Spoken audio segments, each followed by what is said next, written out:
பெட்ரோலிய பொருட்களை செயற்கையாக்க தட்டுப்பாட்டை உருவாக்கி விலையை உயர்த்த முயற்சிப்பதாக மத்திய அமைச்சர் மற்றும் டீலர்கள் மீது தமிழக சட்டப்பேரவை சபாநாயகர் அப்பாவு குற்றம் சாட்டியுள்ளார். சென்னை விமான நிலையத்தில் செய்தியாளர்களை சந்தித்த தமிழகத்தில் பெண்கள் பாதுகாப்பு குறித்து கேள்வி எழுப்பிய மத்திய அமைச்சர் எல் முருகனுக்கும் அப்பாவு பதிலளித்துள்ளார். கர்நாடகாவில் எவ்வளவு, பெங்களூர்ல எவ்வளவு ஹோட்டல் மூடி இருக்கு, அந்த வணிக ரீதியான உள்ள அந்த சிலிண்டர் இல்லாம நீங்கெல்லாம் சொல்ல மாட்டீங்களா? அதெல்லாம் பெட்ரோல், டீசல், கேஸ் எல்லாமே ஒரே இனம். அது செயற்கையா உண்டு பண்ணுதோம் அப்படின்னு சொன்னா தமிழ்நாட்டில் நாங்க எதுக்கு சொல்ல போறோம்?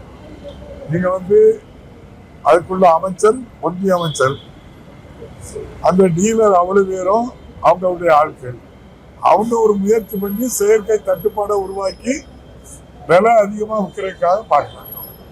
நடக்கலாங்க. ஏற உடம்புல அறிவு உள்ளவங்க, படிச்சவங்க இருக்க மாநிலம்.